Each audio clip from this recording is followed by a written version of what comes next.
Hello good morning दोस्तों। आपका स्वागत है आपके अपने यूट्यूब चैनल नीतीश सर में।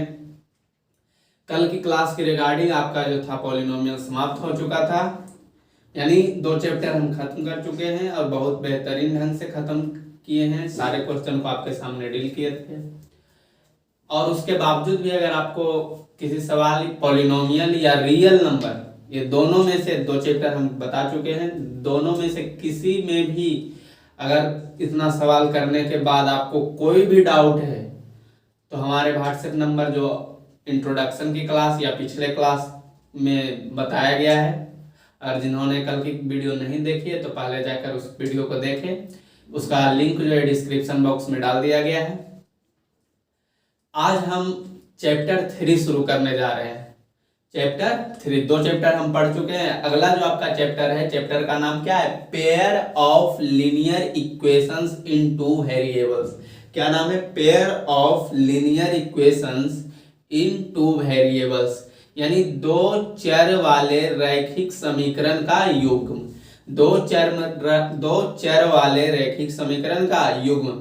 आप 7 में पढ़े होंगे 1 लीनियर इक्वेशंस इन 1 वेरिएबल्स का, लेकिन आप यहाँ पे देखिए 9th में शायद पढ़ने का था, 9th में आपको पढ़ने का था लीनियर इक्वेशंस 7 में, लेकिन आप पढ़ेंगे लीनियर इक्वेशंस इन 1 वेरिएबल्स। यहाँ हम सीखेंगे 2 वेरिएबल्स वाले इक्वेशंस को कैसे सोल्व करते हैं। 2 वेरिएबल्स वाले, वेरिएबल्स क्या है, कांस्टेंट क्या है, ये आपको पॉलिनोमियल की क्लास में भी बताया गया था, एक बार यहाँ भी देख लेंगे।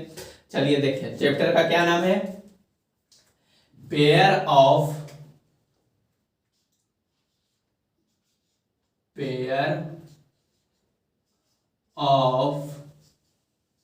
लीनियर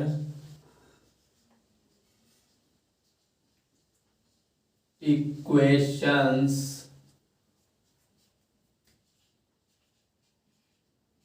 in 2 variables,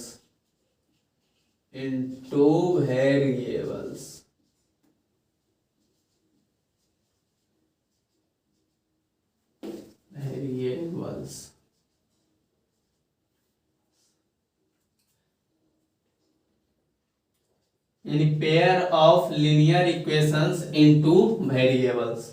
हिंदी क्या होता है जो लिख देते, देखें हिंदी आपका होता है 2, पीछे देखें 2 चरों, वेरिएबल्स में चरों वाले रैखिक समीकरण का युग्म। 2 चरों वाले रैखिक समीकरण का युग्म। 2 चरों वाले रैखिक समीकरण का युग्म। 2 चरों वाले रैखिक समीकरण का युग्म। 2 चरों वाले रैखिक समीकरण का युग्म, यानी इसमें कितने चर रहेंगे आपका, कितने वेरिएबल्स रहेंगे? 2 वेरिएबल्स रहेंगे। जैसे देखिए, यानी हम लीनियर इक्वेशंस को किस फॉर्म में रखते हैं, यानी linear equation can be put in the form of, linear equation can be put in the form of, वो जो आपका फॉर्म है किस प्रकार से, जैसे आप देखोगे कि क्वाड्रेटिक पॉलिनोमियल का एक फॉर्म होता है। क्वाड्रेटिक पॉलिनोमियल आपको हम बताए थे।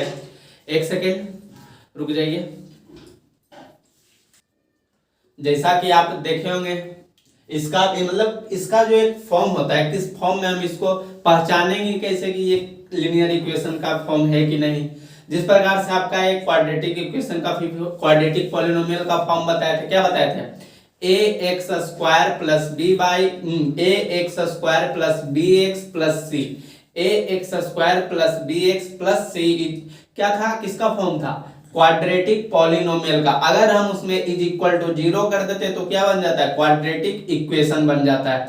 अगर इज इक्वल टू 0 कर देते हैं तो किसका फॉर्म बन जाता है? क्वाड्रेटिक इक्वेशन का, यानी द्विघात समीकरण का। उसी प्रकार से आपका इसमें भी क्या रहता है? एक लीनियर इक्वेशन का एक प्रकार का क्या रहता है? फॉर्म रहता है, कि पहचानने का तरीका है कि इसको किस फॉर्म में लिखा जाएगा, तो हम कैसे किस प्रकार से पहचानेंगे।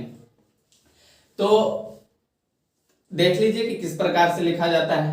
तो यानी इसको हम जो रखते हैं लीनियर इक्वेशंस को can be put in the form of, किस फॉर्म में रखते हैं, ax plus B Y plus c, ax plus B Y plus C is equal to 0, ax plus B Y plus C is equal to 0। याद रखिएगा किस form में रखते हैं, ax plus B Y plus C is equal to 0, जहां पे a और y जो होगा नन जीरो इंटीजर्स होगा। क्या हो जाएगा, नन जीरो इंटीजर्स। a और y का जो वैल्यू होगा नन जीरो इंटीजर्स रहेगा, समझ गए। अगर मान के चलिए अगर ये जीरो यहाँ पर ऐसा ax, एक रह गया 2x प्लस 3y, इस प्रकार से plus 5 is equal to 0, is equal to 0।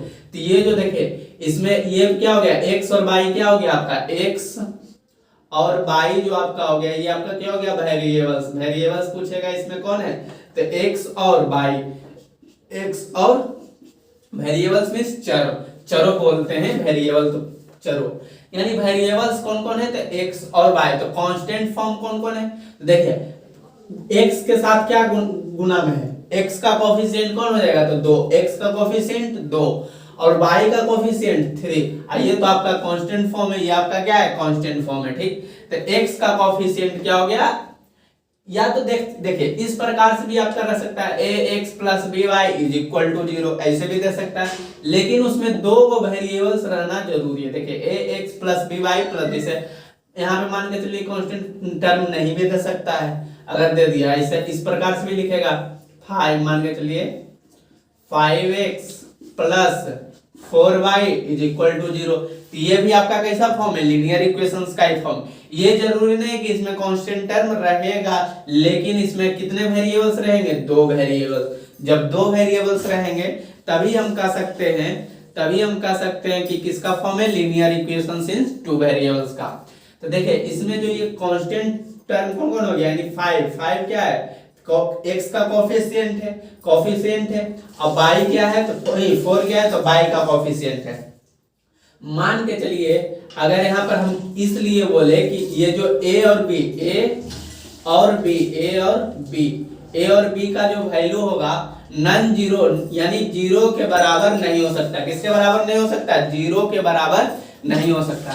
Zero के बराबर अगर हम रख देते हैं, मान के चलिए 5 के जगह हम 0 इंटू एक्स प्लस y के जगह लिखते हैं 4y इज इक्वल टू 0। तो 0 के साथ कुछ भी गुना करते हैं तो क्या बन जाता है, 0 बन जाता है। तो इसको हम क्या लीनियर इक्वेशन से 2 वेरिएबल्स कर सकते हैं, नहीं कर सकते हैं, क्योंकि ये इसमें तो सिर्फ एक ही वेरिएबल है, और वो वेरिएबल कौन है, y। इसीलिए कहा जाता है कि a और b का जो वैल्यू होता है नॉन जीरो इंटीजर्स होता है। क्या होता है, नॉन जीरो इंटीजर्स।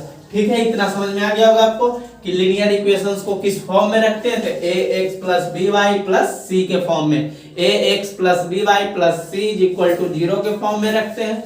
या फिर आप बोल सकते हैं कि x प्लस बी, सी देखिए आपका ये भी सी ही है, कांस्टेंट टर्म, ये भी 0 क्या है, सी ही है।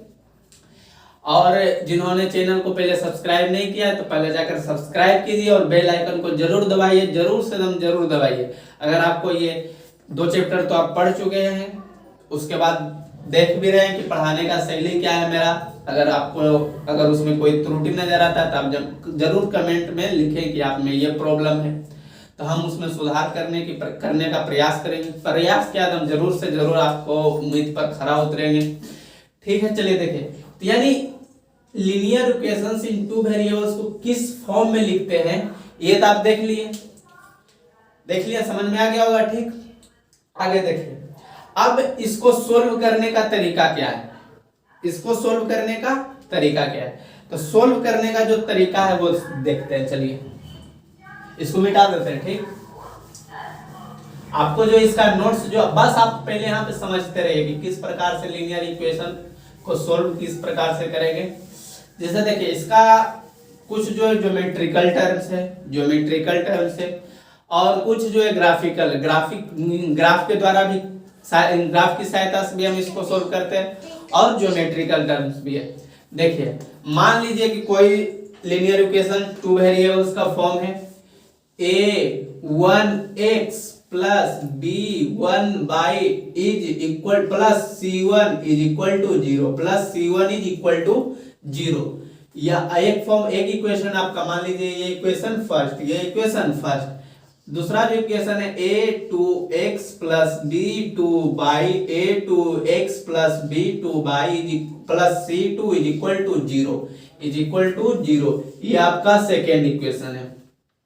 अब इस प्रकार से आपका दे दिया, ठीक। देखिए जितने वेरिएबल्स रहेंगे ना, याद रखिए, जितने वेरिएबल्स रहेंगे उतना इक्वेशन रहना जरूरी है, तभी आपका क्वेश्चन सोल्व हो पाएगा। अन्यथा समझिए तो वो क्या है, हिट एंड ट्रायल से सोल्व होगा।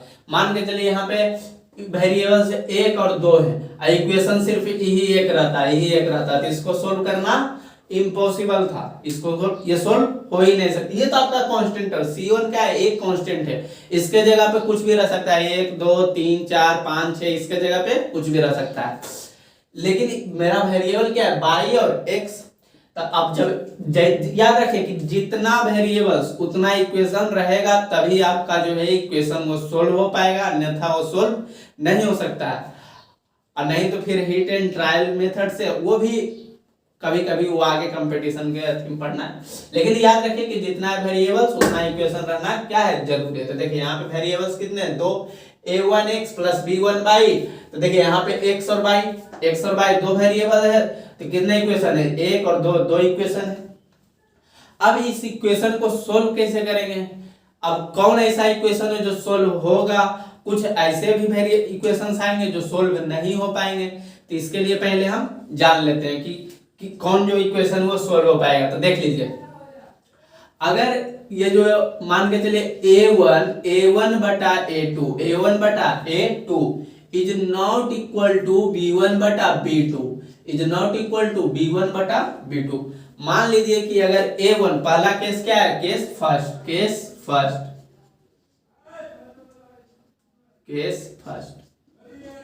अगर a1 बटा a2 is not equal to b1 बटा b2, इस फॉर्म में आ गया, a1 जो है a1 बटा a2 is not equal to b1 बटा b2, इस फॉर्म में आ गया, तो इसका मात्र जो इक्वेशन सोल्व होगा, इसका कितना हल निकलेगा, तो सिर्फ एक हल निकलेगा, ए यूनिक सॉल्यूशन। इसका कितना सॉल्यूशन है, यूनिक सॉल्यूशन है, यानी एक अद्वितीय हल होगा। क्या होगा, अद्वितीय हल। क्या हो जाएगा, अद्वितीय हल। जैसे देखिए एग्जांपल में लेकर हम बता देते हैं, एग्जांपल ले लेते हैं आपके लिए, ठीक। चलिए देखिए, 2x plus 3y plus 5 is equal to zero. फिर देखिए 5 या तो जो भी 5x प्लस यानी 8y plus 6 is equal to 0। तो देख लेते हैं कि है कि नहीं। तो देखिए 2 यानी a1 कौन है, 2 बटा a2 कौन है, 5, तो 2 बटा 5 इज इक्वल टू b1 कौन है, 3 8 b2 कौन है, तो 8 तो देखिए क्या 2 बटा 5 और 3 बटा 8, 2 बटा 5 और 3 बटा 8, क्या 2 बटा 5 और 3 बटा 8 कभी ये दोनों बराबर है, नहीं है, ये दोनों बराबर आपका नहीं है। तो इसका क्या होगा, एक सॉल्यूशन होगा। इसका कितना सॉल्यूशन होगा, एक सॉल्यूशन होगा। वो कैसे पता चलेगा, और इसका जो ग्राफ बनेगा किस फॉर्म में बनेगा, ज्योमेट्रिकल कंस्ट्रक्शन जो रहेगा, इसका जो ग्राफ बनेगा एक इंटरसेक्टिंग लाइन बनेगा। क्या बनेगा, इंटरसेक्टिंग लाइन। दो इंटरसेक्टिंग लाइंस पढ़े होंगे ज्योमेट्री में, दो इंटरसेक्टिंग लाइन जो एक दूसरे को क्या करे, प्रतिच्छेद करता है, उसी इस तरह से इसका क्या होगा, ग्राफ बनेगा।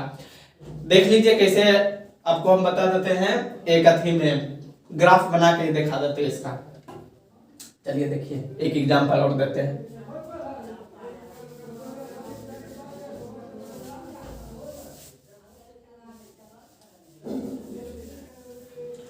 आपका जो क्वेश्चन था क्या था, उसको यहाँ पे लिख देते हैं। 2x प्लस 3y प्लस 5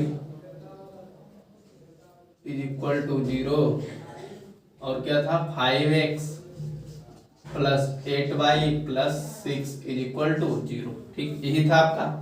इसको इसका याद रखिएगा, इसका जो ग्राफ अभी क्या किस फॉर्म में बनेगा, ज्योमेट्रिकल कंस्ट्रक्शन ही है। इसका क्या होगा, तो एक इंटरसेक्टिंग लाइन कट के फॉर्म में, किसका फॉर्म है, कटिंग के फॉर्म में। ठीक, ये याद रखिएगा जरूर। देखिए कैसे आता है, जो ग्राफ में दिखा देते हैं आपको। सोल्व करने का जो तरीका हम आपको बताएंगे भी। मान के चलिए यहाँ पे हम x बराबर क्या रखते हैं, 0। x बराबर इक्वेशन फर्स्ट में मान लीजिए x बराबर क्या रखें, एक बॉक्स बना लीजिए। इक्वेशन फर्स्ट के लिए ये बॉक्स है। ठीक, कम से कम कितना वैल्यू लेना है, 2 वैल्यू। कम से कम याद रखेगा कि कम से कम कितना वैल्यू लेना है, 2 वैल्यू। नाम याद रखेगा निश्चित रूप से, कम से कम 2 वैल्यू। इससे ज्यादा आप जितना भी ले सकते हैं, कोई दिक्कत नहीं है, लेकिन कम से कम 2 वैल्यू लेना है। देखिए अगर x बराबर हम 0 रखते हैं, x बराबर क्या रखेंगे, 0, तो y का वैल्यू क्या हो जाएगा, मान के चलिए, देखिए इसको इस फॉर्म में लिख सकते हैं इक्वेशन फर्स्ट को, 2x प्लस 3y, ये प्लस 5 है तो इधर जाएगा तो माइनस का 5, क्या हो जाएगा, चलिए यहाँ पे माइनस ले लेते हैं तो प्लस 5 हो जाएगा, थोड़ी प्लस 5। ठीक, अब मान के चलिए x बराबर क्या रखे, 0, x बराबर 0। x बराबर जब 0 रखेंगे तो x बराबर हो गया आपका 0, तो y बराबर क्या हो जाएगा, देखिए ये तो 2 into 0 plus 3y is equal to 5, ये आपका 0 हो गया, plus 3y is equal to 5। ठीक, तो देखिए 3y इज इक्वल टू 5, तो y का वैल्यू क्या हो जाएगा, इधर मल्टीप्लाई में इधर जाएगा तो ये डिवाइड में 5/3, 5/3, तो y का वैल्यू क्या आ गया, 5/3। ठीक, आगे देखिए, अगर उसी इक्वेशन फर्स्ट में ही हम अब क्या रख देते हैं, y बराबर 0, y बराबर 0, तो देखिए क्या था, 2x plus 3 into y, 3 into y की जगह क्या रख दिया, 0, 3 इंटू वाई की जगह क्या रख दिया, 0, तो क्या हो जाएगा, इज इक्वल टू 5 है इधर।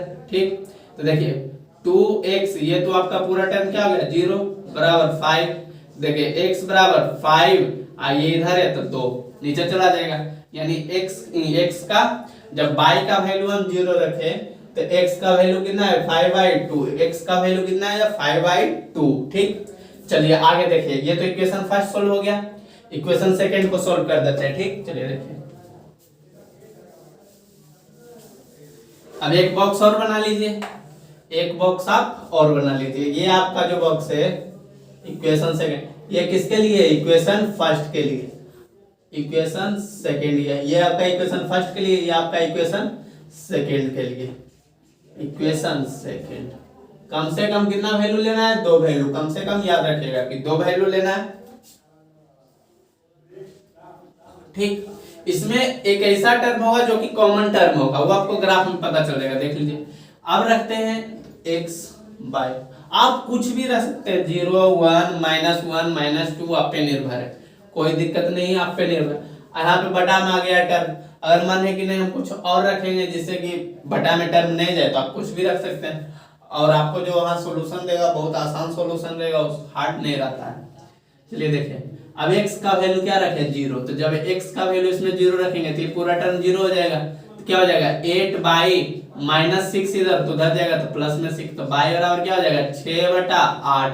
तो देखिए 2 तिया 6, 2 चौक 8, यानी y का वैल्यू क्या है, 3/4, y का वैल्यू क्या है, 3/4। ठीक, आगे देखिए, अगला जो आपका है, फिर देखिए y का वैल्यू और 0 रखते देखते हैं, y का वैल्यू 0, y का वैल्यू जब 0 रखेंगे तो ये टर्म क्या हो जाएगा, आपका 0 हो जाएगा, तो क्या बचेगा, 5x माइनस प्लस 8, y की जगह 0 माइनस का 6 इज इक्वल टू 0। देखिए तो 5x 8 गुना 0 तो 0 माइनस का 6 इधर है तो उधर जाएगा तो प्लस का 6।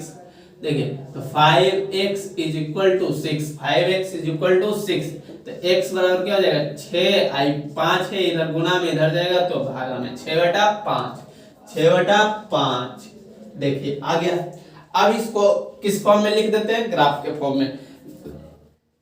ग्राफ के फॉर्म में किस प्रकार बनेगा, तो ये इस इंटरसेक्टिंग कटिंग लाइन के द्वारा बनेगा, इंटरसेक्टिंग लाइंस के जैसा बनेगा। यही फिगर बनना चाहिए ग्राफ में भी। तो देख लीजिए किस प्रकार से ग्राफ बना देते हैं, आपको ग्राफ आपका बना देते हैं। चलिए देखिए, ग्राफ यही रहता है। ये जो आपका है एक्स कोऑर्डिनेट, ये आपका क्या है वर्टिकल लाइंस, ये सब लाइन याद रखिएगा। इसको बोलते हैं बाई और इसको बोलते हैं बाई डैश, इसको बाई और इसको बाई डैश, इसको बोलते हैं एक्स और इसको बोलते हैं एक्स डैश, इसको एक्स और इसको एक्स डैश। ठीक, ये जो आपका है ओरिजिन है, क्या है ओरिजिन, मूल बिंदु। क्या है आपका एक चैप्टर है कोऑर्डिनेट ज्योमेट्री, उसमें ये सब बताया जाएगा। देखिए इसका क्या नाम है, मूल बिंदु यानी ओरिजिन। देखिए ओरिजिन के राइट साइड, ओरिजिन के राइट साइड एक पॉजिटिव वैल्यू होता है, लेफ्ट साइड क्या होता है निगेटिव। ओरिजिन के right side positive value, left side negative, और ओरिजिन के नीचे निगेटिव, ओरिजिन के ऊपर पॉजिटिव। ठीक, और ये जो लाइन है इस लाइन को बोलते हैं वर्टिकल लाइन। क्या बोलते हैं, वर्टिकल लाइन, वर्टिकल लाइन। ठीक, यानी उदग्र रेखा, उदग्र रेखा, उदग्र रेखा। ठीक, और ये जो लाइन है इसको बोलते हैं horizontal line, horizontal line, horizontal line क्या बोलते हैं, हॉरिजॉन्टल लाइन यानी क्षैतिज रेखा। क्या होता है, क्षैतिज रेखा, क्षैतिज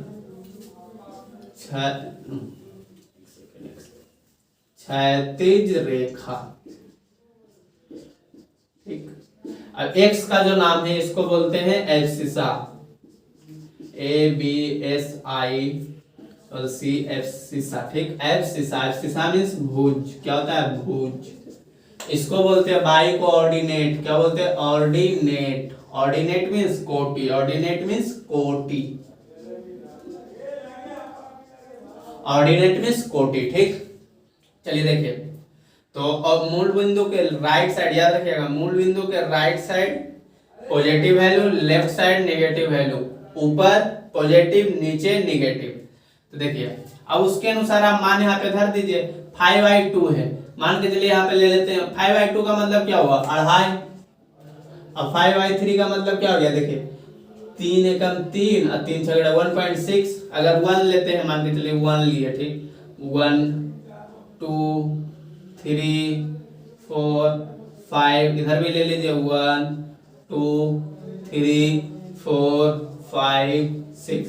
एक सीक्वेंस में रखिए। इधर क्या हो जाएगा आपका, माइनस का 1 माइनस का 2 माइनस का 3 माइनस का 4, इधर ले लेंगे माइनस का 1 माइनस का 2 माइनस का 3 माइनस का 4 माइनस का 5 माइनस का 6। ठीक, ये ग्राफ आपको आगे भी बताया जाएगा, ये तो थ्योरी कंसेप्ट चल रहा है, तो इसमें थोड़ा बता रहे हैं कि कैसे सॉल्व, जो इक्वेशन ये सॉल्व जो रहा एक अद्वितीय हल है, इसका एक ही हल कैसे होगा ये हम आपको बता रहे हैं। चलिए देखिए, तो x का वैल्यू क्या है, 0, तो x का वैल्यू तो 0 हो गया, 0 पर चलाइए। ठीक, और ये भी याद रखिएगा कि जब भी हम कोऑर्डिनेट को लिखते हैं तो पहले x को लिखते हैं, उसके बाद y को, यानी पहले भुज उसके बाद कोटि, ये जरूर याद रखिएगा। तो देखिए x का वैल्यू 0, तो 0 पे आ गए। तो y का वैल्यू कितना आया था, 5/3, तो 5/3 का मतलब क्या हुआ, 1.6, लगभग यहाँ आएगा। तो ग्राफ में आपको एकदम स्पष्ट पता चल जाएगा, यानी लगभग यहाँ पे आ गया 0 और 5/3। ठीक, अगला देखिए, अगली रखे y का वैल्यू 0, तो y का वैल्यू 0, तो x का वैल्यू कितना है 5/2, यानी अढ़ाई आया, तो अढ़ाई यानी यहाँ पे जाएगा, x की तरफ चलेंगे तो यानी 5/2 और 0। देखिए पहले x का वैल्यू लिखिए, उसके बाद इसका वैल्यू। ठीक, इसको मिला दीजिए, ये लाइन को, सीधा लाइन, एक सेकंड मिलाते हैं।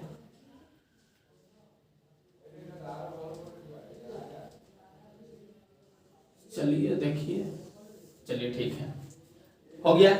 यानी किसका लाइन है, तो ये लाइन आपका जो है 2x + 3y - 5 = 0, ये इसका लाइन है। अगला देखिए, अगला क्या है, तो x का वैल्यू 0 है, x का वैल्यू 0, तो y का वैल्यू कितना है 3/4, 3/4 का मतलब क्या हो गया 0.7, यानी लगभग 8 के, क्योंकि 3/4, 3/4 से भागा देंगे 4 से, तो देखिए कटेगा नहीं, कटेगा, क्या बैठाएंगे, पॉइंट बैठा देंगे, तो यहाँ तो 0, 4 7 28, फिर 2, फिर 0, फिर यहाँ पे 0, तो 4 5 20, 4 5 20, यानी 7/5, लगभग यहाँ लगभग आ जाएगा 8 के नजदीक, 8 से कुछ कम, 0.8 से कुछ कम, यहाँ आ जाएगा। ठीक, यानी यहाँ पे आपका क्या हो गया ये आपका हो गया 0 और 3/4, 0 और 3/4। बुक में जो आपको क्वेश्चन रहेगा उसमें क्वेश्चंस बहुत आसान आसान रहेंगे, एग्जाम में भी ज्यादा हार्ड नहीं आता है। देखिए 3/4 ये तो आपको समझाने के लिए बस ले लिया गया है। अगला क्या है, x का वैल्यू 6/5 लेते हैं। क्या लेते हैं, x y का वैल्यू अभी 0 है तो x का वैल्यू क्या हो जाएगा 6/5। 6/5 का मतलब क्या होगा 6/5, जब 5 को 5 से 6 में डिवाइड करेंगे तो 1 टाइम्स तो 5 यानी 1.2 1.2 तो 1.2 कहाँ आएगा यहाँ पे लगभग 1.2, यानी जब x का वैल्यू 6/5 रखते हैं तो y का वैल्यू 0, y का वैल्यू 0। देखिए ये यहाँ और ये यहाँ, ये यहाँ और ये यहाँ, ये लगता है आगे कटेगा कहीं पे मिलेगा शायद, ये जो है ना आपका ये आगे जो बढ़ाने पर ये मिलेगा। ये जो आपका नहीं तो एक इक्वेशन हम लेते हैं, एक सेकंड रुकिए, एक इक्वेशन हम आपको दूसरा इक्वेशन लेके समझाते हैं। ये जो आपका वैल्यू जो है ना यहाँ पे कटेगा, ये जो आगे बढ़ाएंगे ना देखिए ये इधर आ रहा है, ये जो लाइन है जब आप ग्राफ बनाएगा तो आपको एकदम स्पष्ट वहां पे पता चल जाएगा। ये आपका इधर आ रहा है सीधा इधर जाएगा ना तो यहाँ पे ये एक दूसरे को क्या करेगा क्रॉस जरूर करेगा। तो ये जहाँ पे एक दूसरे को क्रॉस करेगा तो ये वैल्यू और ये वैल्यू ये आपका क्या हो जाएगा ओरिजिनल वैल्यू होगा, यानी इसका बस एक ही सॉल्यूशन होगा, एक ही जगह ये एक दूसरे को क्या करेंगे प्रतिच्छेदित करेंगे। बाकी दो कंडीशन और है, दो केस और है, वो हम कल की क्लास में डिस्कस करेंगे। इसके थैंक यू, धन्यवाद। और जिन्होंने चैनल को सब्सक्राइब नहीं किया प्लीज शेयर कीजिए, इसको सब्सक्राइब किया और ज्यादा से ज्यादा कृपया करके शेयर करने का प्रयास कीजिए। Thank you, love you all.